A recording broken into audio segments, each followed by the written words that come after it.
Okay okay.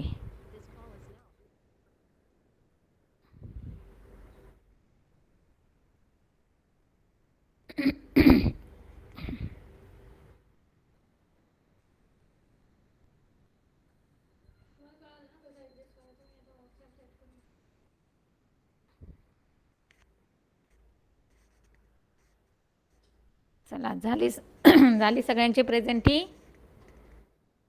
चला start करूया. आता खूप दिवसांनी आज आपला रेग्युलर लेक्चर होत आहे हां. त्यामुळे आपण आता चौथा लेसन आपला सुरू करूया.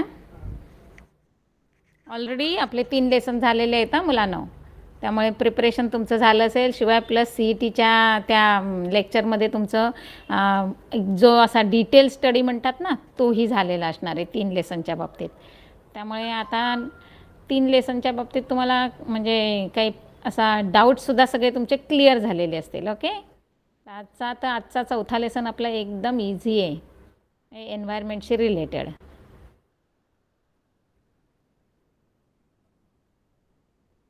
आणि कोणताही लेसन असू द्या मुलांनो, कमीत कमी 4 मार्क्स तर ठरलेलेच आहेत. म्हणजे आपल्याला 40 मार्काचा आपला पेपर, 10 लेसन आहेत. त्यामुळे अगदीच जर तुम्ही इक्वली डिस्ट्रीब्यूट केलं तर तुम्हाला each lesson have 4 to 5 marks. म्हणजे कुठेतरी कमी जास्त वगैरे तसं असतं. पण 4-5 मार्क्सच्या पुढे त्याच्या ह्याच्यात कुठेही तुम्हाला जास्त प्रश्न नसतात. आणि प्रश्न पण तेही तुम्हाला सांगते की 2 ते 3 मार्क्स म्हणजे याच्यावरती मोठा प्रश्न पण नसतो. त्यामुळे अभ्यास करताना हेही लक्षात ठेवायचं आहे की एखाद्या प्रश्नाचं उत्तर 3 मार्क्ससाठी किंवा 2 मार्क्ससाठी द्यायचं असेल तर आपलं आन्सर किती मोठं पाहिजे. नाही तर उगाचच काहीतरी खूप लिहित बसायचं असं पण गरज नाही आहे. ओके. हां, आता इथे हे क्रॉस आहेत की नाही मुलांनो, तर हे क्रॉस आपल्याला हे सांगतायत की हा पोर्शन तुमच्यासाठी कट आहे. कारण लास्ट इयर 25% रिड्यूस पोर्शन होता, तर ही पी डी एफ मी वापरत होती. तर यंदाही तोच रूल गव्हर्नमेंटने केलेला आहे. त्यामुळे ऑफकोर्स तुमचं इथे होताना हे जे क्रॉस आहे त्याच्यावर तुम्हाला क्वेश्चन विचारले जाणार नाहीत एक्झाममध्ये. पण आपलं नेहमीप्रमाणे मी आपल्या लेसनला सुरुवात करताना अख्खा तुमचा कॅन यू रिकॉलमध्ये जे क्वेश्चन आहेत तर ते क्वेश्चन तुमचे सगळे आपला आत्ता जो एक्सप्लेनेशनचा पार्ट असणार आहे त्याच्यामध्ये असणार आहेत. हे थोडक्यात काय आहे की लास्ट इयर तुम्हाला ह्याच्यातलं थोडंसं झालेलं आहे. तुमचं प्रिपरेशन किती आहे, तुमचा स्टडी किती आहे हे चेक करण्यासाठी तुम्हाला हे क्वेश्चन असतात. ओके. बरं, एनी डाऊट काय असेल तर चॅटबॉक्समध्ये मला सांगायचं, म्हणजे टाकायचं. हे मी चॅटबॉक्स जेव्हा चेक करेन तेव्हा तुमचे सगळे डाऊट्स क्लिअर करेन. ओके. हां, आता बघा एकदम simple. What is the ecosystem and which are the different components, which are the types of the consumers and what are the criteria for their classification. आणि what may be the relationship between lake and bird on the tree and what is the difference between food chain and food web. पहिलं म्हणजे अगदी लेसनचं नावच आहे बघा आपलं, environmental management. आता एन्व्हायरमेंटशी related ज्या गोष्टी आहेत त्या सगळ्या तुमच्या इकोसिस्टीममध्ये येतात. ऑफकोर्स इकोसिस्टीम तुमची कशाने बनलेली असते, बायोटिक आणि अबायोटिक फॅक्टरने. तर अर्थातच बायोटिक फॅक्टर्स आहेत त्यांच्यामध्ये कोणीतरी प्रोड्युसर कोणीतरी कंझ्युमर असणारच आहे. मग आता ते सगळं इकोसिस्टीम फॉर्म होत असताना तुमचं बायोटिक आणि अबायोटिक फॅक्टरचं को रिलेशन कसं असतं आणि मग त्याच्यामुळे तुमची फूड चेन कशी तयार होते. ओव्हरऑल काय आहे की हे 4 क्वेश्चन तुम्हाला तुमचं एन्व्हायरमेंट, इकोसिस्टीम, फूड चेन आणि फूड वेब ह्या सगळ्यावर तुम्हाला सगळा डिटेल स्टडी मिळणार आहे. क्लिअर सगळ्यांना. बघा आता एक फूड चेनचं छानसं चित्र दाखवलं आहे आणि ते असं म्हणजे अगदी 8वीपासून आहे म्हणायला हरकत नाही आहे मुलांना. तर त्या म्हणजे ते फूड चेनचं जो पिक्चर आहे त्याच्यामध्ये जे ॲरो दाखवले त्याच्यातनंच तुम्हाला पहिलं क्लिअर होणार आहे की अगदीच अबायोटिक फॅक्टरमध्ये सन जो अगदी रेग्युलर आपल्याकडे उगवतो आणि ज्याच्याकडनं आपल्याला म्हणजे सनलाईट मिळतं, हीट मिळतं, सगळं सगळं मिळतं. आणि पृथ्वीवरचं सगळ्यात महत्त्वाचं म्हणजे आपलं ग्रास, ज्याला आपण थोडक्यात म्हणूया प्लॅन्ट्स, की जे प्रोड्युसर्स आहेत. त्याच्यानंतर तुमचं त्या ग्रासवर डिपेंड असणारे आहेत ते तुमचे ग्रासहोपर्सवर डिपेंड असणारं आहे फ्रॉग. क्रॉस लाईन बघा, ॲरो कसे चाललेत बघा. हे सगळं बघितल्यानंतर तुम्हाला लगेच खाली पायथॉन दिसते. मग थोडक्यात सांगायचं आहे स्नेकला खाणारा कोण आहे किंवा त्याच्यावर डिपेंड कोण आहे, ईगल. आणि after some time eagle dead होणार आहे. मग डेड झाल्यानंतर काय होतं आहे, तर त्याची बॉडी ही जेव्हा सॉईलमध्ये मिक्स होते तेव्हा तिचं डिकम्पोजिशन होतं. मग पुन्हा अशी जी चेन आहे की नाही ही कंप्लीट होते मुलांनो. आणि पुन्हा हे सगळं जे काही डिकम्पोजिशन झालेलं जे काही न्यूट्रिशन आहे ते कोण ॲब्सॉर्ब करतं आहे, प्लॅन्ट्स ॲब्सॉर्ब करणार. म्हणजेच ही कंप्लीट एक चेन आहे. क्लिअर. तर ही एक जे चेन आहे की नाही ह्याला सिम्पल चेन असं नाव दिलेलं असतं. म्हणजे ही 8वीपासून तुम्हाला शिकवली जाते. एक सिम्पल फूड चेन म्हणून तिला ओळखलं जात असतं. पण जेव्हा हीच फूड चेन जेव्हा कॉम्प्लिकेटेड होते तेव्हा त्या चेनला फूड वेब म्हणतात. म्हणजे जे काही तुम्हाला आता फूड चेन आणि फूड वेब जे काही मी शिकवणार आहे ते ह्याच्यातनं तुम्हाला लक्षात येणार आहेत की अशा असंख्य फूड चेन ज्याच्यामध्ये असतात त्याला आपण काय म्हणणार आहोत, फूड वेब. क्लिअर होते सगळ्यांना. बरं, आता इकोसिस्टीम रिव्ह्यू. अगदी एक रिव्हिजन वजा तुम्हाला एक छानसा पॅरेग्राफ दिलेला आहे आणि त्याच्यामध्ये लास्ट इयर किंवा त्याच्यापेक्षा 8वीमध्ये तुम्ही जे काही शिकलात ते सगळं त्यात दिलेलं आहे बघा. Ecosystem is form by the biotic and abiotic factors and their interaction. बघा सेम वर्ड आहेत बघा. And their interaction with each other. म्हणजेच काय आहेत, ते एकमेकांशी इंटरॅक्ट होत आहेत तेव्हाच तुमचं इको सिस्टीम ही कंप्लीट होत असते किंवा फॉर्म होत असते. क्लिअर सगळ्यांना. म्हणजेच इकोसिस्टीममधले बायोटिक फॅक्टर जेवढे इम्पॉर्टंट आहेत तेवढेच इम्पॉर्टंट अबायोटिक फॅक्टर आहेत. Okay. Each factor plays very important role in the ecosystem. Producers like plants. बघा प्रोड्युसर कोणाला म्हटलं आहे, आता ही फूड चेन डोळ्यासमोर ठेवायची आहे. प्लॅन्ट्स म्हटल्यानंतर अगदी सगळी झाडं त्याच्यात येणार आहे. तर स्टार्ट कुठून केलं आहे त्यांनी, ग्रासपासून. म्हणजे तुम्ही त्या ठिकाणी सगळ्या ईच अँड एव्हरी म्हणजे मोठ्या छोट्या सगळ्या प्लॅन्ट्सला तिथे ठेवू शकता आणि त्यांचा उल्लेख किंवा त्यांना ओळखलं जातं ते प्रोड्युसर म्हणून ओळखलं जात असतं. समजलं. Producers like plants are important. Herbivorous like deer, goat, sheep, cattle, horses, camels etcetera. आता तुम्हाला पहिलं समजलं पाहिजे what is mean by herbivorous, की जे प्लॅन्ट्स फक्त म्हणजे ज्यांचं फूड फक्त प्लॅन्ट्स आहे किंवा ग्रास आहे अशा जे काय म्हणजे ॲनिमल्स आहेत त्यांना हर्बिओरस म्हणतात. समजलं. आणि जे हर्बिओरस आहेत त्यांच्यावर जे डिपेंड आहेत त्यांना कार्निओरस म्हणतात. क्लिअर सगळ्यांना इथपर्यंत. बघा कोण कोण आहे हर्बिओरसमध्ये, deer, goat, sheep, cattle, horses, camel हे etcetera. Feeding upon the producers are also important. Predators like lion and tiger which prevent the overpopulation of herbivores are also equally important. आता लक्षात घ्या की सपोज हे सगळे हर्बिओरस आहेत जे अगदी सहज म्हणजे असे ग्रास खाऊन किंवा प्लॅन्ट्सचं पाला वगैरे लीव्ज वगैरे किंवा काहीतरी असं फ्रुट्स खाऊन जगत आहेत. आता त्यांना खाणारा जर दुसरा कोणी नसता तर त्यांचं ओव्हर पॉप्युलेशन झालं असतं की नाही अर्थवर. म्हणजे त्यांची संख्या किंवा त्यांचं क्राऊड वाढलं असतं आणि मग अशी पण वेळ आली असती की प्लॅन्ट्स कमी पडले असते. म्हणजेच ही फूड चेन जेव्हा एकमेकांवर डिपेंड असते की नाही तेव्हा ती सगळ्या गोष्टी कंट्रोल पण करते, मॅनेज पण करते. म्हणून तर आपल्या लेसनला नाव दिलं एन्व्हायरमेंटल मॅनेजमेंट. म्हणजे त्यातला each and every factor, each and every animal काय जो एकमेकांवर डिपेंड आहे तो व्हेरी इम्पॉर्टंट रोल प्ले करत असतो. कारण का तर ते खूप महत्त्वाचं आहे मुलांना. कळतंय. पुढे बघा. A question may arise in our mind that whatever the caterpillars found in nature, organism present in the filthy places, termites, insects present in dung are really useful. आता आपण कुठपर्यंत आलो मुलांना की प्रोड्युसर्सवर डिपेंड असणारे हर्बिओरसवर डिपेंड असणारे कार्निओरस हे आपल्यासाठी समजलं की ते खूप इम्पॉर्टंट आहेत. पण आता अगदी त्यांनी छोटे मोठे जे काही आपण बॅक्टेरिया किंवा क्रिएचर्स म्हणतो की नाही मग त्याच्यामध्ये अगदी इन्सेक्ट पण आले, टर्माइट्स पण आले, नंतर असे जे काही किडे वगैरे आळ्या वगैरे आहेत की नाही ते सगळं आलं. मग आता तुमच्या मते हे सगळे घाणेरडे प्राणी आहेत नाही का. आणि यांचा काही एक त्यांचा म्हणजे आपल्या इकोसिस्टीममध्ये काही एक असा खूप महत्त्वाचा असा रोल नाही आहे. म्हणजे असं एक तुमचा विचार असेल पण तसं नाही आहे. तर हे सुद्धा तेवढेच इम्पॉर्टंट आहेत का. तर जेव्हा हे सगळे तुमचे डेड ॲनिमल्स वगैरे असतात की नाही ते असे कुठेतरी रस्त्यावर पडलेले असल्यावर घाण वास येतो बघा, येतो की नाही. मग जर त्यांना डिकम्पोज करणारं कोणीच नसतं तर ते तसेच राहिले असते की नाही जोपर्यंत ते म्हणजे सुकून पूर्ण जात नाही तोपर्यंत त्यांचं ते हवेमध्ये सगळं पोल्युशन, तो स्मेल, ते डर्टी स्मेल सगळा तसाच राहिला असता की नाही. पण मात्र काहीच दिवसांनी ते कुठेतरी गायब होतात. याचा अर्थ काय आहे की त्यांना डिकम्पोज करणारे हे असले टर्माइट्स आहेत, कळतंय. म्हणजेच थोडक्यात काय आहे, यांना क्लिनिंग मेंबर म्हणतात. जे एन्व्हायरमेंट क्लीन करण्याचं काम ते करत असतात. म्हणजे ऑफकोर्स त्यांचाही तेवढाच मोठा रोल आहे की नाही इकोसिस्टीममध्ये. कळलं सगळ्यांना? पुढे बघा. हवेवर those organisms are also important through they are dirty. They are responsible for cleaning the environment. Clear झालं सगळ्यांना? पुढे बघा.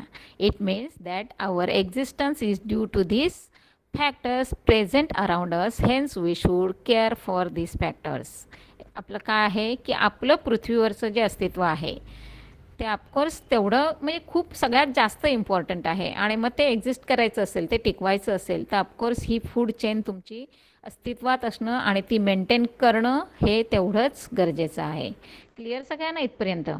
बघूया काय प्रॉब्लेम आहे का. हां, सगळं ओके आहे मुलांनो? वॉइस वगैरे क्लिअर आहे?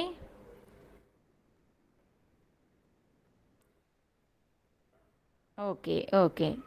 आवाजाचा काही प्रॉब्लेम नाही आहे आणि सगळं एक पॅरेग्राफ झाला, सगळा ओके झाला, क्लिअर झाला सगळ्यांना? यस, ओके, चलो स्टार्ट करेंगे. आता टॉपिक काय आहे बघा तुमचा. कॅन यू रिकॉलमध्ये काय सांगितलं? Which are the different trophic levels in food chain. आता फूड चेन तुम्हाला सगळ्यांना कळली की एकमेकांवर डिपेंड असणारे सगळे जे फॅक्टर्स आहेत ते. आता त्याच फूड चेनमध्ये त्यांनी ट्रॉपिक लेवल्स दिलेले आहेत. And what is the energy pyramid. आता ॲक्च्युली हा ट्रॉपिक लेवलचा पण तुमचा ट्रायंगल असतो आणि एनर्जी पिरॅमिडचा पण ट्रायंगल असतो. तर ह्यामध्ये तुम्हाला ॲक्च्युली त्यांना काय सांगायचं आहे, आता इथे दाखवला नाही हां, पण याच्यामध्ये मात्र एक ट्रायंगल असतो. त्या ट्रायंगलवर तुमचे एक 5 हे केलेले असतात, पार्ट केलेले असतात त्या ट्रायंगलचे. आणि बॉटमपासून टॉपपर्यंत आपल्याला जायचं असतं. आणि त्याच्यामध्ये मग तुमचे ट्रॉपिक लेवल्स त्यांनी दिलेले असतात. तर पहिलं जी तुमची लेवल आहे त्याला प्रोड्युसर म्हटलं जातं. म्हणजे जो मी पिरॅमिड तुम्हाला सांगते तोच, की त्याला हे म्हटलं जातं प्रोड्युसर. आणि प्रोड्युसरवर डिपेंड आहे त्याला प्रायमरी कंझ्युमर म्हणतात. नंतर त्या प्रायमरीवर जो डिपेंड आहे त्याला सेकंडरी म्हणतात. सेकंडरीवर जो डिपेंड आहे त्याला टर्शरी म्हटलं जातं. आणि टर्शरीच्या पुढे जाऊन जो आहे त्याला अपेक्स म्हटलं जातं. क्लिअर सगळ्यांना? आता हे तुम्हाला आता क्लिअर झालं असेल बघा, म्हणजे कुठेतरी अभ्यास केला असेल गेल्या वर्षी, तर आता हे सगळं तुम्हाला आठवलं असेल. तर मग ते एकमेकांवर डिपेंड असतात. क्लिअर? मग आता डिपेंड असतात ह्याचा अर्थ काय आहे, तर त्याच्यामध्ये कोण कोण आहे, म्हणजे प्रोड्युसरमध्ये काय काय येतं ते दाखवलं जातं. म्हणजे तुमचं जे काही फूड चेन किंवा एनर्जी जो पिरॅमिड आहे की नाही त्याच्यामध्ये त्या टर्शरीमध्ये काय काय येतं हे पण क्लिअर केलं जात असतं. ओके, पुढे बघा. आता ही इकोसिस्टीम आहे. आता ह्याच्यावर तुम्हाला प्रश्न नाही आहे मुलांनो, पण तरीही तुम्हाला म्हणजे हे सगळं माहिती पाहिजे की इकोसिस्टीममध्ये मी पहिलंच काय डेफिनेशन सांगितली. Ecosystem is the biotic made up of biotic and abiotic factors. म्हणजे जर अबायोटिक इकडे दिलेत तर तुमचा रिकामा कॉलम काय असणार आहे, बायोटिक फॅक्टर्स असणार आहेत. क्लिअर? म्हणजे तुम्हाला इथे त्यांनी एक रिव्हिजन वजा तो बॉक्स दिलेला आहे की तुम्हाला अबायोटिक फॅक्टरमध्ये काय काय येतं हे पण तुम्हाला सांगता आलं पाहिजे. ओके, हां, तर हे सगळं तुम्हाला माहिती असणं खरंच गरजेचं आहे. ते भले प्रश्न विचारू दे किंवा न विचारू दे, पण आपल्याकडे नॉलेज असणं खूप गरजेचं आहे. आता बघा तुम्हाला एक एक साईडला दिलं आहे की फिजिकल फॅक्टर्स आहेत. आणि ऑफकोर्स फिजिकल फॅक्टरच्या दुसऱ्या साईडला काय असणार आहेत, केमिकल फॅक्टर्स असणार आहेत. आता फिजिकलमध्ये काय काय आलं, air, water vapours, minerals, soil, sunlight सगळं आलं. मग आता केमिकलमध्ये काय येणार, तर आपले जे न्यूट्रिएंट्स असतात की नाही ते सगळे तुमचे, किंवा ते गॅसेस वगैरे आहेत ते सगळे तुमचे कुठे येणार आहेत, केमिकलमध्ये येणार. आता इनऑर्गॅनिक झालं म्हणजेच दुसरा फॅक्टर काय आला, ऑफकोर्स ऑर्गॅनिक फॅक्टर. क्लिअर सगळ्यांना? आणि आता त्याच्यामध्ये इनऑर्गॅनिकमध्ये hydrogen, oxygen, nitrogen, calcium, iron, sodium, potassium सगळे आले. सगळे कशामध्ये आले तुमचे, बायोटिक फॅक्टरमध्ये. आणि मग इकडे मात्र मिळाले तुम्हाला, आपण जे फूड घेतो त्या फूडमधनं तुम्हाला ज्या गोष्टी मिळत आहेत, जे आपण न्यूट्रियंट म्हणून ओळखतोय, proteins, carbohydrates and fats. Clear? हां, आता सेम तुमचं बायोटिक फॅक्टरमध्ये ऑटोट्रॉप. आणि दुसरे काय असणार आहेत, ऑफकोर्स हेटेरोट्रॉप्स. ऑटोट्रॉप्स म्हणजे प्रोड्युसर येणार की जे स्वतः फूड तयार करतात, कोणावरही डिपेंड नाहीत. आणि हेटेरोट्रॉप्स म्हणजे कोण असणार आहेत की जे दुसऱ्यांवर डिपेंड आहेत. आता ऑटोट्रॉपिक जे आहेत त्यांना आपण प्रोड्युसर म्हणून ओळखतोय. तर हेटेरोट्रॉपिकमध्ये कोण कोण आले? Of course animals and decomposers. का? तर सगळेच्या सगळे ॲनिमल्स हे तुमच्या प्रोड्युसरवर डिपेंड असतात आणि डिकम्पोजर्स आहेत ते तुमच्या ॲनिमल्सच्या डेड बॉडीवर डिपेंड असतात. क्लिअर सगळ्यांना? हां, आता प्रोड्युसरमध्ये काय काय येणार? तर सगळं तुमचे प्लांट्स वगैरे आहेत ते येणार. ॲनिमल्स आहेत ते ऑफकोर्स सगळ्या ईच अँड एव्हरी टाईपचं तुमचे छोटे मोठे सगळे ॲनिमल्स येणार आहेत. मग त्याच्यामध्ये अगदीच इन शॉर्ट मी तुम्हाला सांगते हार्बिवरस आणि कार्निवरस. आणि तुमचे डिकम्पोजर्स आहेत तेही त्याच्यामध्ये येणार, कारण ते सगळे तुम्हाला सॉईल, नंतर वॉटर, नंतर एअर सगळ्यांमध्ये सापडणार आहेत. क्लिअर? आणि हे सगळे जे आहेत मग ते येणार तुमचे प्रायमरी कंझ्युमर, सेकंडरी कंझ्युमर आणि last one is tertiary consumer. Clear सगळ्यांना चार्ट? पुढे बघा. आता याच्यामध्ये काय सांगितलं? Paddy is cultivated on large scale in various state of south India. अगदी आपण कोकण रिजनमध्ये बघितलं तर आपलं मुख्य पीक ज्याला म्हणतो आपण, म्हणजे मेन आपलं कल्टिवेट काय असतं? तर पॅडी फील्ड. पॅडी याचा अर्थ काय? भात शेती. म्हणजे आपल्या कोकणामध्ये जास्त पाऊस पडतो. ऑफकोर्स कोकणाच्या साईडला काय आहे? तिकडे खाली गेला तर केरळ आहे की नाही? हां, म्हणजेच साऊथ इंडियामध्ये थोडक्यात काय सांगितलं आहे त्यांनी की साऊथ इंडियामध्ये पॅडी कल्टिवेशन मोठ्या प्रमाणामध्ये केलं जातं. Paddy fields are frequently attack by the grasshoppers. आता ग्रासहोपर्स तुमच्या म्हणजे प्रोड्युसर्सच्या नंतरचा जो ग्रासहोपर दाखवला होता की नाही त्याला प्रायमरी कंझ्युमर म्हणतो. का? तर तो तुमचा त्या ग्रासवर डिपेंड असतो. म्हणजे थोडक्यात सांगायचं आहे जे तुमच्या शेतामध्ये फील्ड असतं की नाही, जे म्हणजे असं क्रॉप्स वगैरे असतात त्यांच्यावर जे ग्रीन असतात आणि सगळे ग्रासहोपर्स ग्रीन असतात बघा. म्हणजे थोडक्यात काय आहेत? सगळे ग्रासहोपर्स हे तुमच्या त्या फार्मिंगच्या म्हणजे याच्यामध्ये फील्डवर जे काही तुमचे क्रॉप्स असतात त्याच्यावर त्यांचं सगळं पोषण चालू असतं, न्यूट्रिशन चालू असतं. Similarly frog are also present in large number in the mud of the paddy field. आणि जर वरच्या भागामध्ये जर तुम्हाला त्या शेतामध्ये ग्रासहोपर्स दिसत असतील तर ऑफकोर्स त्या पिकाच्या खाली जो काही तुमचा चिखल असतो, माती असते किंवा पाणी असतं म्हणा, त्याच्यामध्ये तुम्हाला ऑफकोर्स तिकडे बेडूक दिसत असतात. जर का शेतावर कधी गेला असेल तर हा एक्सपिरियन्स असणार आहे तुमचा. म्हणजेच एकाच वेळी त्या शेतामध्ये पीक पण उभं असतं, वरती ग्रासहोपर्स पण असतात, खाली फ्रॉग्स पण असतात. आणि बघा पुढे काय सांगितलं? To feed upon the grasshopper and snakes are also present there in to feed there upon favourite food frog. आणि बऱ्याच वेळेला पावसाळ्यामध्ये तुम्हाला असा बेडूक सापाने पकडल्याचा आवाज येत असेल की नाही? हां, म्हणजे शेतामध्ये ह्या सगळ्या गोष्टी आहेत. म्हणजे थोडक्यात काय सांगायचं आहे मला तुम्हाला सांगायचं काय आहे की एक पॅडी फील्ड घेतलं तुम्ही तर हे तुमची एक छोटीशी इकोसिस्टीम होऊ शकते की ज्याच्यामध्ये तुम्हाला मी सिम्पल इकोसिस्टीम सांगितलं की नाही पहिली डायग्राम आपली, तर ती सिम्पल इकोसिस्टीम तुमच्या ह्या पॅडी फील्डमध्ये होऊ शकते. का? तर ॲज अ प्रोड्युसर म्हणजे तुमचं पॅडी क्रॉप्स असणार आहेत, त्याच्यानंतर ग्रासहोपर असणार आहे, त्याच्यानंतर फ्रॉग असणार आहे, त्याच्यानंतर तुमचा स्नेक आणि त्याच्यानंतर मग त्या स्नेकला खाणारा ईगल. क्लिअर सगळ्यांना? पुढे बघा. आता त्याच्यात त्यांनी एक क्वेश्चन विचारलं आहे बघा. However if frog population decline all of sudden. समजा इन केस तुम्ही नुसतं इमॅजिन करा की ह्या सगळ्या फूड चेनमध्ये मधलाच जर तो तुमचा फ्रॉग आहे तो जर गायब झाला म्हणजे नष्टच झाला समजा, तर काय होईल रे? बघा जरा एकदा मी तुम्हाला असं इमॅजिन नसेल होत तर मी तुम्हाला एकदा डायग्राम दाखवते म्हणजे तुमच्या तो पिक्चर क्लिअर होईल. येस. हां, आता इथला समजा फ्रॉग गायब झाला, काय होणार आहे? बघा जरा. हां, कारण काय होणार? एक तर पहिली गोष्ट ग्रासहोपर्सची संख्या मोठ्या प्रमाणात वाढत जाणार. क्लिअर? म्हणजे त्याचं पॉप्युलेशन होणार.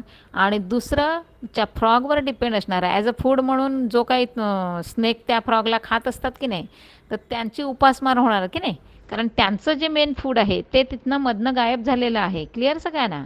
म्हणजेच ही जी काही आपली फूड चेन आहे, जरी आपण सिम्पल फूड चेन म्हटलं तरी ती खूप व्हेरी इम्पॉर्टंट आहे, कारण त्यातलं एखादं काही गायब झालं तर दुसऱ्यावर त्याचा इफेक्ट नक्कीच मिळतो आहे. क्लिअर सगळ्यांना?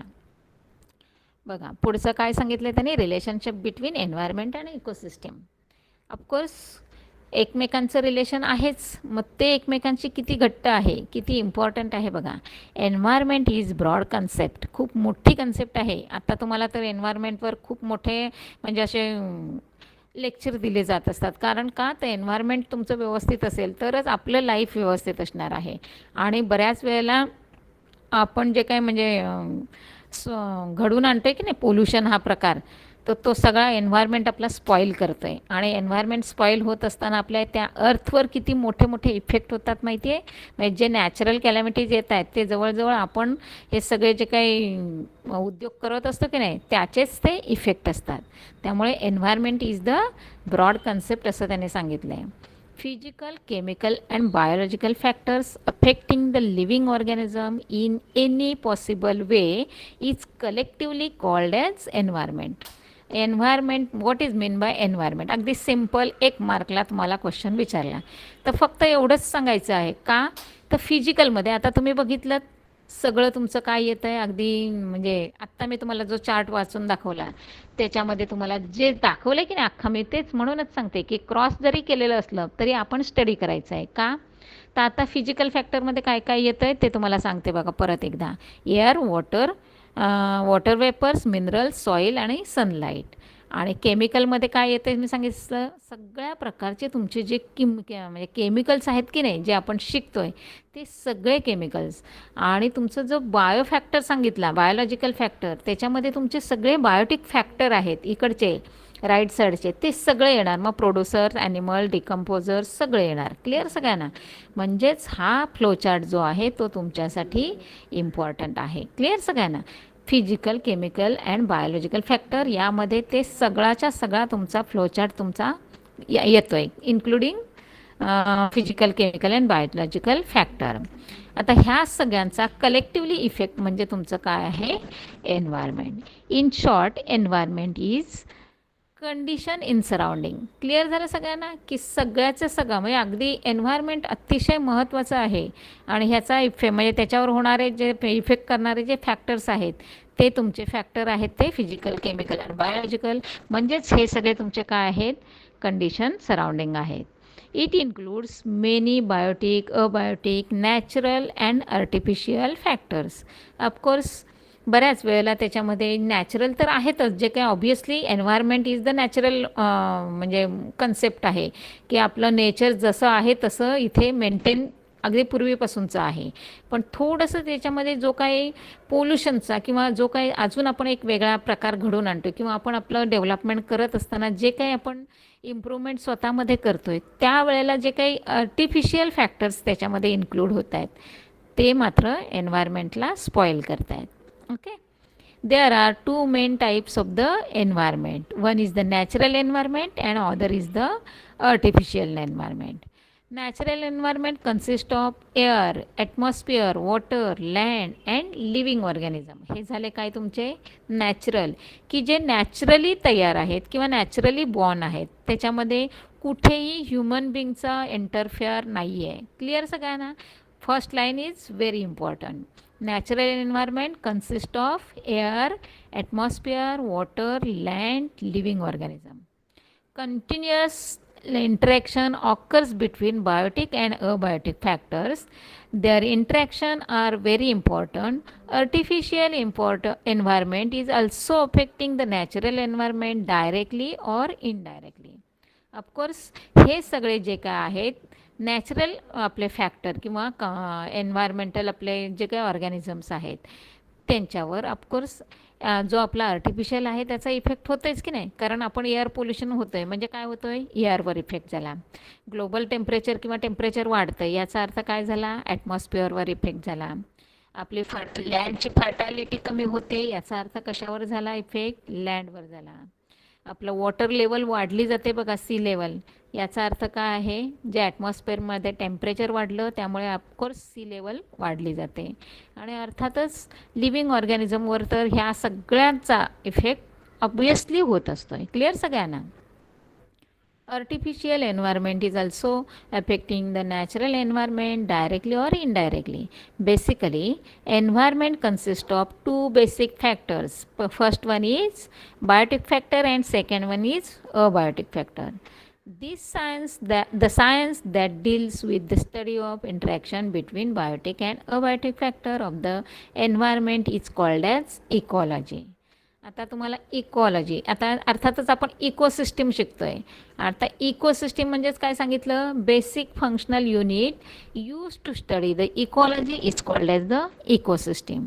म्हणजेच इकोसिस्टीमचा स्टडी करणारं जे काही तुमचं म्हणजे फील्ड आहे किंवा आपण त्याला म्हणू एक फॅकल्टी आहे, त्याला काय नाव दिलेलं आहे त्यांनी, इकॉलॉजी. आणि इकॉलॉजीमध्ये काय आहेत तर बायोटिक आणि अबायोटिक फॅक्टर. क्लिअर. म्हणजे आत्तापर्यंत जे काय आपण स्टडी करत आलो किंवा आत्तापर्यंत मी तुम्हाला जे काही एक्सप्लेनेशन दिलं ते सगळं तुमचं कशामध्ये इन्क्लूड होतं आहे, इकॉलॉजीमध्ये. आणि त्याचा स्टडी करणारी फॅकल्टी म्हणजे काय झाली तुमची, ecosystem. Clear. Environment consist of many ecosystem. बघा, environment consist of many ecosystem. मी आता तुम्हाला एक एक्झाम्पल दिलं होतं की अगदी आपलं पॅडी फील्ड आपण घेतलं होतं, ती एक छोटीशी इकोसिस्टीम झाली. आता एक तुम्हाला सांगते, अगदीच तुम्ही एखादं गार्डन घ्या तुमचं, तर त्याच्यामध्ये पण तुम्हाला दिसणार आहेत ना सगळं, म्हणजे प्लॅन्ट्स असणार, त्याच्यावर खाली मातीमध्ये बरेचसे बॅक्टेरिया असणार किंवा अजून किड्यामुंगी असणार आहेत, तिथेच कुठेतरी भुंगे असणार आहेत, बटरफ्लाय असणार आहेत, त्यांना खाणारे पुन्हा दुसरे असणार आहेत. म्हणजे छोट्या छोट्या अशा इकोसिस्टीम तुमच्या एन्व्हायरमेंटमध्ये आहेत. म्हणून त्यांनी काय सांगितलेलं आहे की environment consist of many ecosystem. Clear. We have studied some ecosystem in earlier classes. अगदी 8वीपासून तुम्ही हा एन्व्हायरमेंटचा स्टडी करताय, त्यामुळे तुम्हाला अगदी सुरुवातीला जेव्हा स्टार्टिंगला तुम्हाला एन्व्हायरमेंट शिकवलं तेव्हा what is mean bye environment, what is ecosystem, या सगळ्या गोष्टी तुम्हाला अगदी स्मॉल डेफिनेशनच्या स्वरूपात झालेल्या आहेत. आणि आता त्याच आपण अगदी थोड्याशा मोठ्या म्हणजे लार्ज स्वरूपामध्ये बघणार आहोत.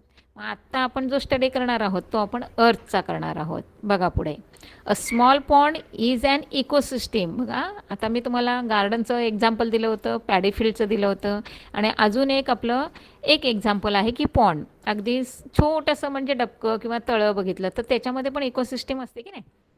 अर्थातच, कारण पाणी आहे, अबायोटिक फॅक्टर, खाली गाळ असणारे, सॉईल असणारे, दगड असणारे, ते सगळे अबायोटिक फॅक्टर. आणि त्याच्यामध्ये असणारे सगळे तुमचे ॲक्वॅटिक ॲनिमल्स, काय झालं, बायोटिक फॅक्टर. तिकडे कुठेतरी त्याच्या बॉर्डरवर कुठेतरी प्लॅन्ट्स असणार आहेत, त्या प्लॅन्ट्सवर राहणारे म्हणजे झाडांवर राहणारे पक्षी असणार आहेत. आणि मग ते पक्षी काय करणार, एकतर पाणी म्हणजे त्याच्या ड्रिंकिंग पर्पजसाठी तर वापर होणारच पाण्याचा, पण त्या पाण्यामध्ये जे वाढणारे ॲक्वॅटिक आहेत म्हणजे थोडक्यात फिशेस, त्याचा फूड म्हणून उपयोग करणार आहे. म्हणजेच पॉन्ड हे पण एक छोटीशी इकोसिस्टीम झाली.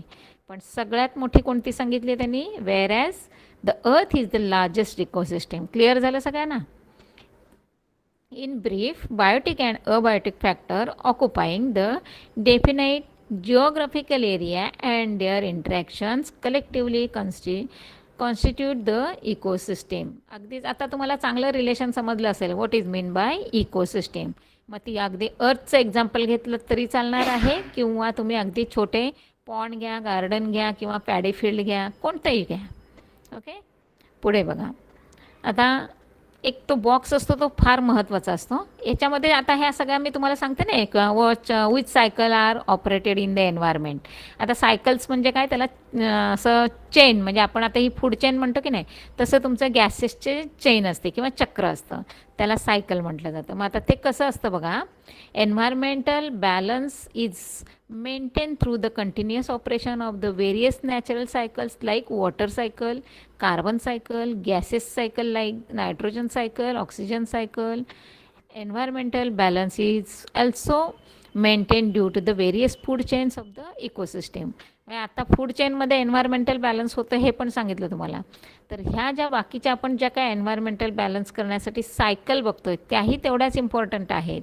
अगदीच सिम्पल एक्झाम्पल तुम्हाला सांगते की वॉटर सायकल आहे, त्याच्यामध्ये अगदी एक छानसं म्हणजे 8वीच्या मला असं वाटतं पुस्तकामध्ये तुम्हाला एक छान असा सीन दिलेला आहे की वरून कुठून तरी असा सन, बघूया आपण याच्यामध्ये आहे का, आधी याच्यात नाही आहे, कारण हे लास्ट इयर जर असेल तुम्हाला तर यावर्षी देत नाहीत, कारण तुमचा स्टडी झालेला आहे ना, त्यामुळे फक्त एक रिव्हिजन वजा तुम्हाला एक रिवाईज करायला त्यांनी दिलेलं असतं.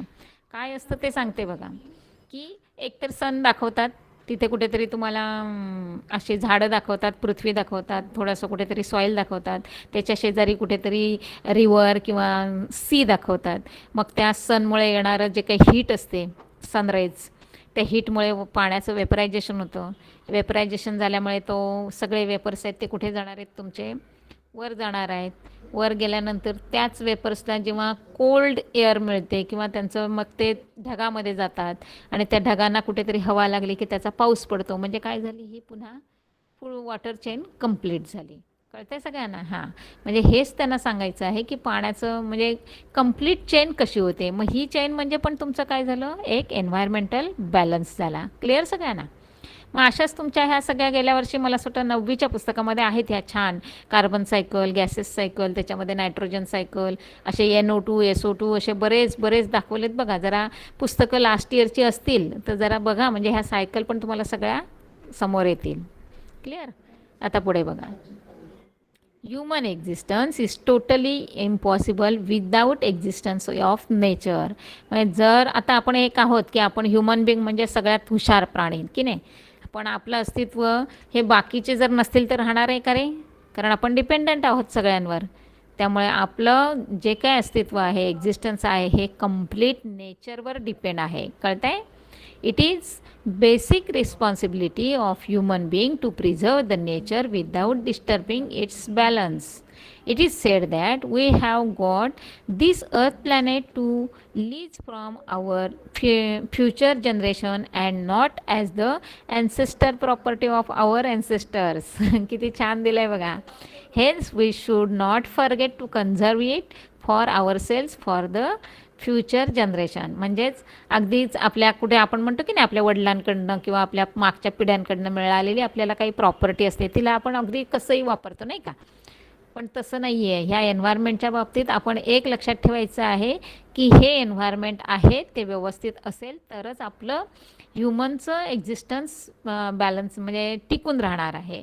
आणि हे आपल्या पुढच्या जनरेशनपर्यंत आपल्याला जर टिकवायचं असेल तर थोडक्यात त्यांनी काय सांगितले की हे आपल्या पुढच्या जनरेशनने आपल्याला दिलेलं गिफ्ट आहे ते, आणि त्याला आपण मेंटेन करणं, त्याला जपून ठेवणं हे आपली जबाबदारी असणार आहे. कळतंय?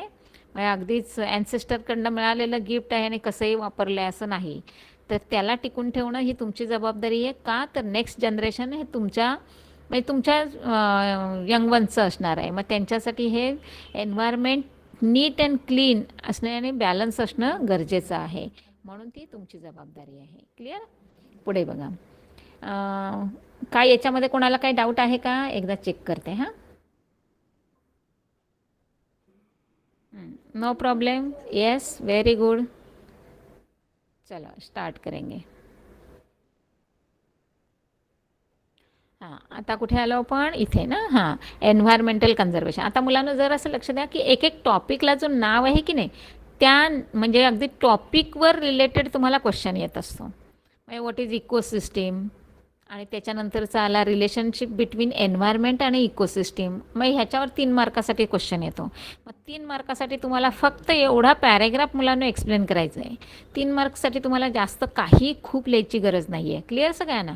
कारण हे एवढा एक पॅरेग्राफ दिला आहे ना, तोच तुमचा तुम्ही स्वतः लिहायला गेला तर चांगल्या 5-6 ओळी होणार आहेत. क्लिअर? तेवढं एक मात्र व्यवस्थित एक्सप्लेन करणं गरजेचं असतं आहे. ओके? हां, आता दुसरा आपला टॉपिक आहे तो एन्व्हायरमेंटल कन्झर्वेशन. का तर त्याचं संरक्षण करणं आपलं जबाबदारी आहे की नाही.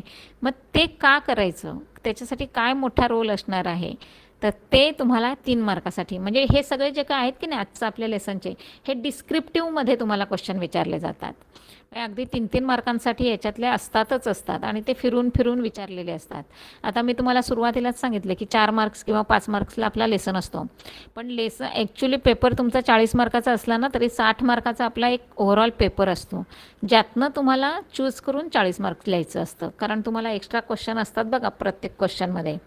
त्यामुळे जर ऑप्शन सहित बघितला तर 60 मार्काचा तुमचा पेपर असतो.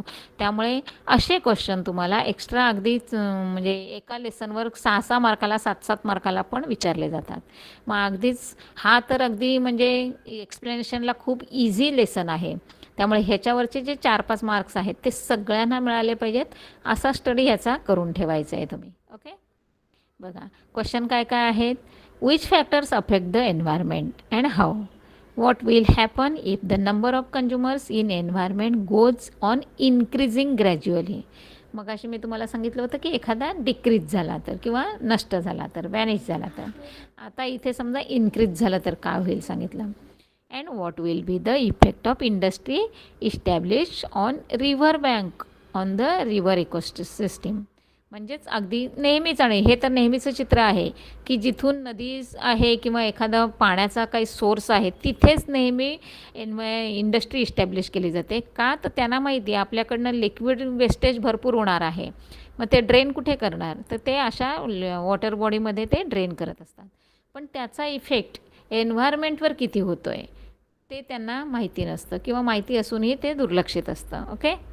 When some natural factors of the environment and some artificial polluted factors harm the environment, it creates imbalance between various factors of the environment and ultimately effect on the existence of the biotic factors.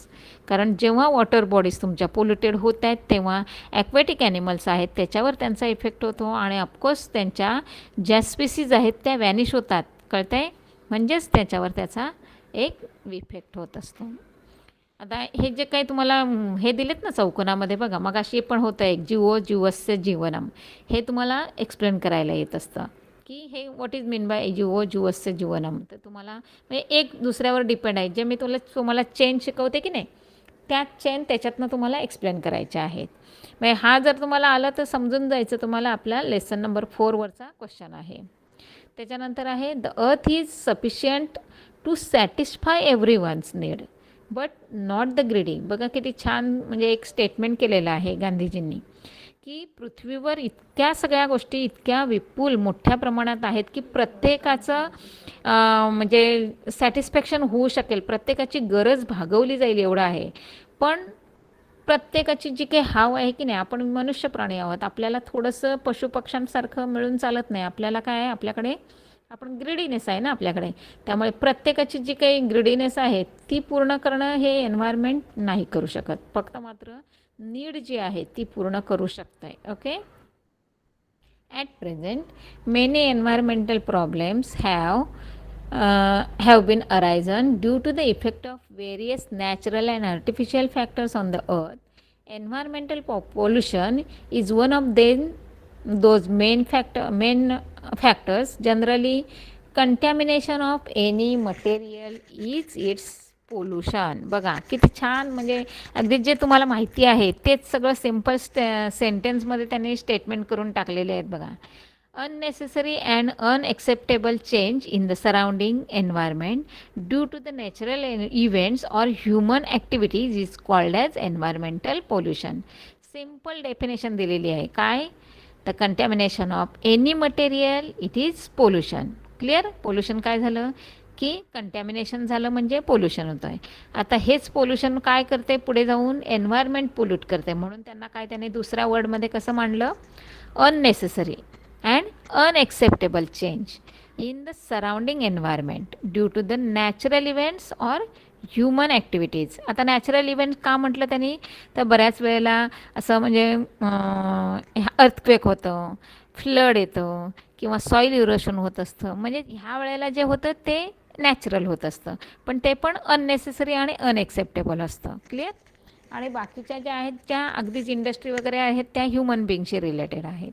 हां, natural events or human activities is called as the environmental pollution. That is direct or indirect change in the physical, chemical and biological properties of the air, water and soil which will be harmful to the human and other living beings is the environmental pollution.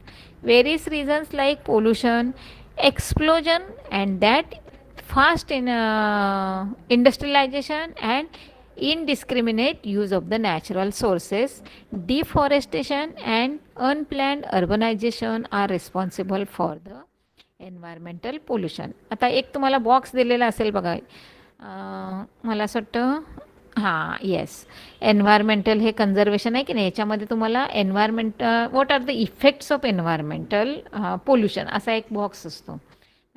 मला असं वाटतं तो 9वी सगळं detail study मुलांना हां आहे बघा, आहे ह्या बघा, फॅक्टर्स अफेक्टिंग द एन्व्हायरमेंट, आणि मग त्याच्यामध्ये नॅचरल दिलेत आणि त्याच्यामध्ये मॅनमेड्स पण दिलेले आहेत. कळते?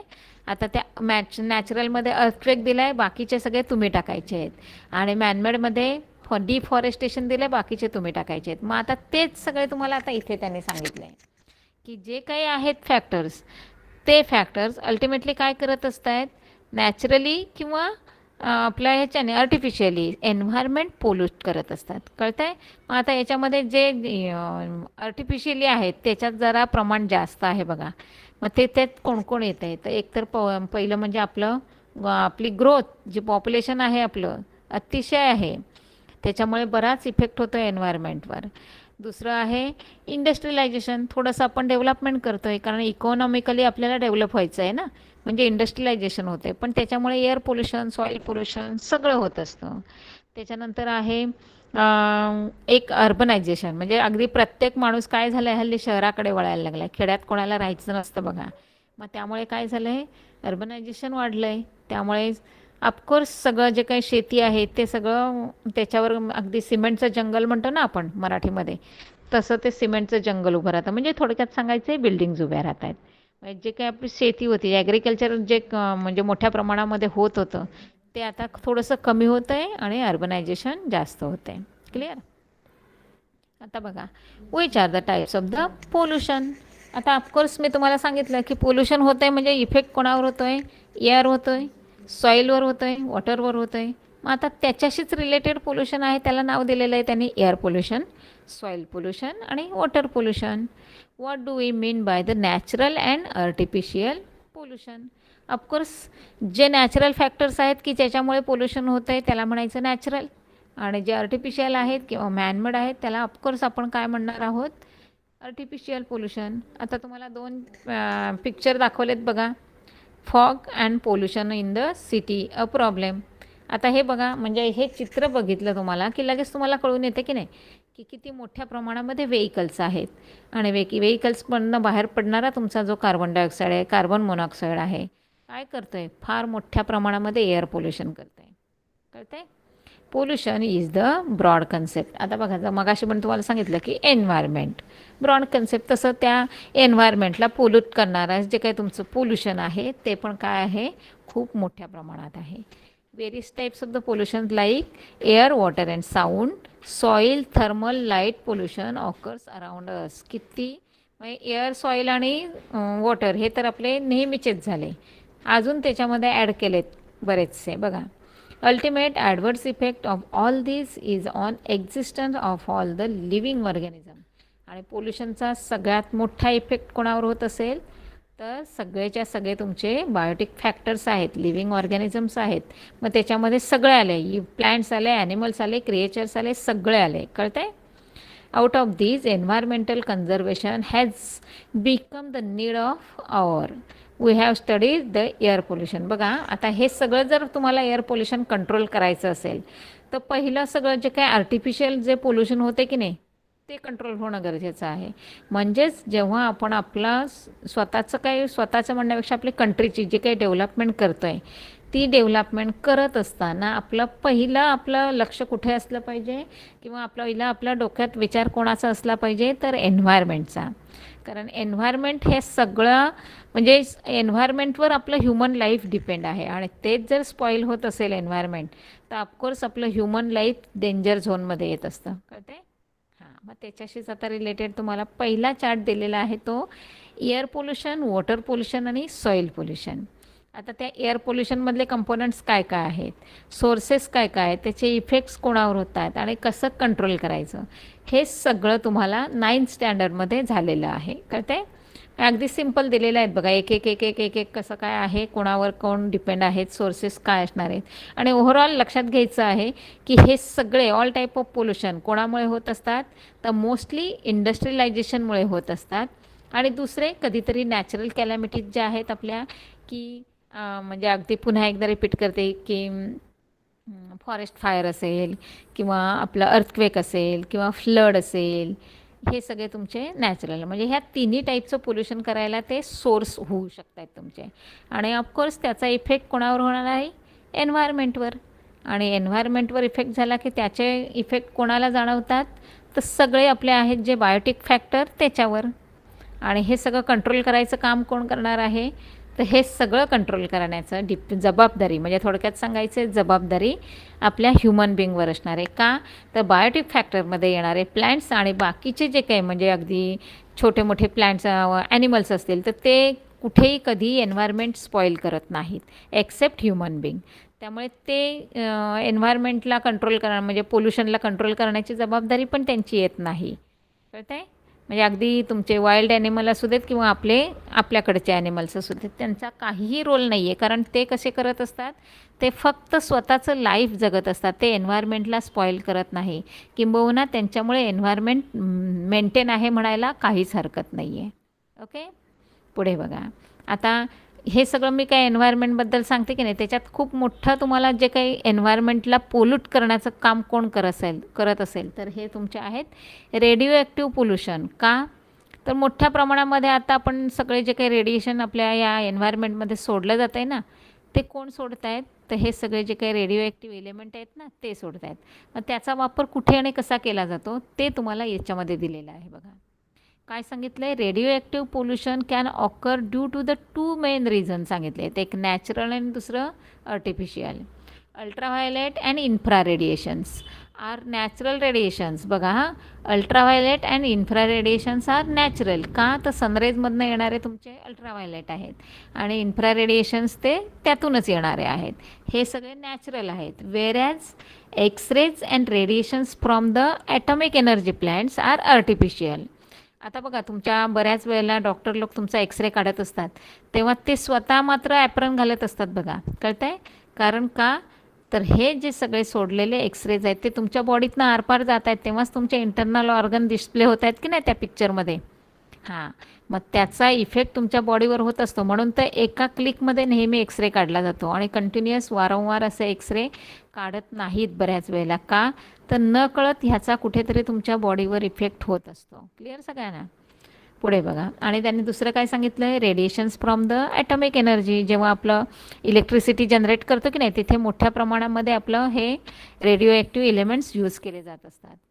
Chernobyl, Windscale and 3 miles island mishaps are the major mishaps of the world till present. Thousands of people have been affected for long term due to this accident. आता हे चर्नोबिलचं तुम्ही थोडंसं वाचलं असेल तर तुम्हाला माहिती असेल की त्याच्यामध्ये म्हणजे किती मोठा ॲक्सिडेंट झाला होता. तो ॲक्सिडेंट इन द सेन्स हे झालं होतं, पोल्युशन खूप मोठ्या प्रमाणामध्ये झालं होतं. आणि नुसतं नाही तर त्याचं एका जनरेशनवर नाही तर अशा पुढच्या मागच्या जनरेशनवर त्याचा इफेक्ट झाला आहे. Source of the effect of the radiation are as follows. काय काय झालं आहे बघा त्याच्यामुळे. Cancerous ulceration occurs due to the high radiation of the X-rays. Tissues in the body are destroyed. Genetic changes occur and vision is adversely affected. म्हणजेच एवढे सगळे effect याच्यामध्ये रेडिएशनमुळे होऊ शकतात आणि ते लॉंग टर्म असतात. म्हणजेच फक्त अगदी एक जनरेशन आत्ताचं आहे त्याच्यावरच आहे असं नाही, तर नेक्स्ट जनरेशन त्यांच्याकडनं जे काही म्हणजे रिप्रोडक्शन होईल त्याच्यामध्ये पण काही तुम्हाला इफेक्ट त्याचे जाणवतात किंवा दिसू शकत आहेत. ओके, पुढे बघा. Need of the environmental conservation. Of course आता जर एन्व्हायरमेंट आपल्यासाठी खूप इम्पॉर्टंट असेल तर त्याचं कन्झर्वेशन करणं गरजेचं आहे. मग ती कोणाची जबाबदारी आहे? तर ती सगळी जबाबदारी एकतर पहिलं म्हणजे गव्हर्नमेंट तर घेतच असतं, त्याने रूल्स केलेलेच असतात, पण ते रूल्स फॉलो करणं ही कोणाची जबाबदारी असणार आहे? तर आपल्या म्हणजे तिथे राहणाऱ्या सगळ्या सिटिझनची असणार आहे. कळते? General public is not aware about the rules of the environment conservation. अगदीच तुमचं म्हणजे अनएज्युकेटेड पीपल असेल थोडक्यात, तर त्यांना काहीच संबंध म्हणजे कळत नसतं की हे काय आहे एन्व्हायरमेंट आणि आपल्यासाठी ते किती इम्पॉर्टंट आहे. त्यांचं आपलं एक असं म्हणजे निसर्गाकडनं मिळालेली देणगी आहे आणि ती आपल्यासाठीच आहे असं समजून त्यांचा बराचसा वापर चालू असतो. पण ते किती मोठ्या प्रमाणामध्ये आपण वापर करतोय त्याचा म्हणजे त्याची ग्रोथ किती आहे आणि त्याचा यूज किती आहे याचा रेशो जर मेंटेन झाला नाही तर मात्र हे सगळं एन्व्हायरमेंट काय होते, थोडंसं स्पॉईल होतं आहे कुठेतरी. मग ते सगळ्या पीपलला, सगळ्या लोकांना माहिती होण्यासाठी जनजागृती करणं हे खूप महत्त्वाचं आहे. मग ते कोणी करायचं आहे, तर तो रोल एज्युकेटेड पीपलवर येतो आहे. आणि म्हणूनच तर या एजमध्ये तुम्हाला हे सगळे लेसन इथे इन्क्लूड केलेत का, तर आत्तापासून तुम्हाला एन्व्हायरमेंट किती महत्त्वाचं आहे आणि ते मेंटेन करण्यासाठी तुमचा रोल किती इम्पॉर्टंट आहे, तुमची जबाबदारी काय आहे, हे सांगण्यासाठी हे लेसन आहेत. Okay. There should be large scale participation of the people in the environment conservation. It will be possible to answer the environmental problem only if environmental protection conservation becomes an effective public movement. लोकांचं त्याच्यामध्ये हातभार असणं किंवा लोकांचा role खूप महत्त्वाचा आहे. For this purpose values like the positive attitude or affection towards the environment, knowledge about it, etc. should be the included among the children since their childhood. आणि म्हणूनच हे लेसन तुमच्यामध्ये अगदी 8वीपासून, अगदी 8वी कशाला, तुम्ही दुसरीला तुम्हाला लेसन होता म्हणजे एक सब्जेक्टच होता एन्व्हायरमेंट स्टडी. म्हणजे त्याच्यामध्ये तुमचं एन्व्हायरमेंट, अवतीभोवतीचा तुमचा परिसर, तुमच्याशी रिलेटेड किती महत्त्वाच्या गोष्टी आहेत. अगदी तुम्हाला रोज गार्डनमध्ये खेळायला घेऊन जातात बघा पॅरेंट्स, म्हणजे तिथेच तुम्हाला त्यांना सांगायचं असतं की घराच्या बाहेर गेल्यानंतर जे काय एन्व्हायरमेंट आहे ते तुमच्यासाठी किती इम्पॉर्टंट आहे. म्हणजे तुम्ही फ्रेश होता की नाही गार्डनमध्ये जाऊन आल्यानंतर, खेळून आल्यानंतर, किंवा कुठेतरी नंतर एखाद्या सुट्टीमध्ये, वेकेशनमध्ये कुठेतरी ट्रिपला जाऊन आल्यानंतर तुम्ही असे म्हणजे तुमचा मूड क्रिएट होतो की नाही. हां, म्हणजेच तुम्ही एकदा नेचरमध्ये गेल्यानंतर तुम्ही किती एनर्जेटिक होता, किती उत्साही होता. मग तिथेच तुम्हाला सांगितलं जातं की हे जे काय आहे, आता बऱ्याच वेळेला तुम्हाला असं जंगल सफारी वगैरे करायला शिकवतात बघा, कुठेतरी डोंगर ट्रेकिंग वगैरे शिकवत आहेत. त्याच्यामागचा उद्देशच आहे किंवा जेव्हा तुम्ही नेचरच्या जेवढं जवळ जाता तेवढं तुम्हाला त्या नेचरचं अट्रॅक्शन वाढायला लागतं आणि त्याचा रोल पण म्हणजे त्याचं इम्पॉर्टन्स तुम्हाला समजायला लागतं. आणि मग तुम्ही काय करता, ते नेचर मेंटेन करायला शिकता. कळतं आहे. आणि म्हणूनच हे सगळं तुम्हाला चाइल्डहूडपासनं हे सगळं शिकवलं जात असतं. This will help to make the future generation more aware about the environmental conservation and protection. So as to achieve this, it is necessary to increase the awareness through the education. Today, all the developed and developing and underdeveloped countries have accepted the responsibility to environmental protection. Their efforts are in the direction. They have defined the future plans about environmental protection and have the constituents to the necessary law.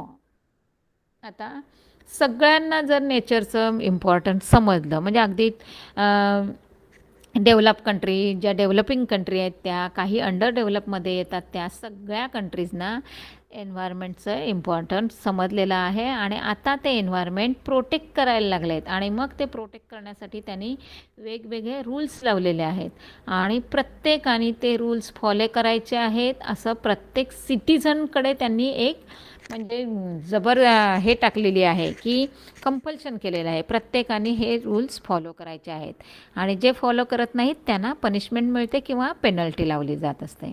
म्हणजेच थोडक्यात काय आहे की सगळं government आता ह्या environment प्रोटेक्शनसाठी जागरूक झालेलं आहे. आणि बऱ्याच वेळेला गावागावातनं हे सगळं म्हणजे एज्युकेटेड पीपलला सांगितलं पण जातं की तुम्ही हे सगळं जे इलिटरेट पीपल आहे त्यांच्यापर्यंत ह्या सगळ्या एन्व्हायरमेंटचं म्हणजे इम्पॉर्टन्स आहे ते समजावण्याचा. किंवा बऱ्याच वेळेला बघा असं गावामध्ये असं भिंतींवर किंवा स्कूलमध्ये मोस्टली भिंतींच्या म्हणजे ज्या काही तुमच्या वॉल कंपाऊंडचं असतं त्यांच्यावर बरेचसे स्लोगन लिहिलेले असतात बघा. म्हणजेच थोडक्यात सांगायचं काय आहे की ते सगळं वाचता वाचता लोकांना त्याचं इम्पॉर्टन्स समजलं जातं. आणि असे डे सेलिब्रेट केले जात असतात की जिथे वृक्षारोपण केलं जातं, लावलेलं झाड वाढवलं जातं, त्याला मेंटेन कसं करायचं, तुमची जबाबदारी कशी, प्रत्येकाला म्हणजे हे सगळं शिकवलं जात असतं. इवन सायन्स डे जेव्हा सेलिब्रेट केले जातात तेव्हा त्यांचं सायन्स आणि एन्व्हायरमेंट यांचं कोरिलेशन किती इम्पॉर्टंट आहे त्याच्यावर कितीतरी वेगवेगळी चित्र काढायला सांगितली जातात. म्हणजे हे शाळेतनं पण प्रोजेक्ट राबवले जातात मुलांना. म्हणजेच थोडक्यात काय आहे की मुलांना हे सगळं सांगितलं जातं की आपण आणि नेचर हे अतिशय जवळचं आहे आणि आपण कम्प्लिटली आपलं जे लाईफ आहे ते सगळं नेचरवर डिपेंड आहे. त्यामुळे नेचरचं प्रोटेक्शन, एन्व्हायरमेंटचं प्रोटेक्शन ही एक आपली खूप मोठी रिस्पॉन्सिबिलिटी आहे. कळते?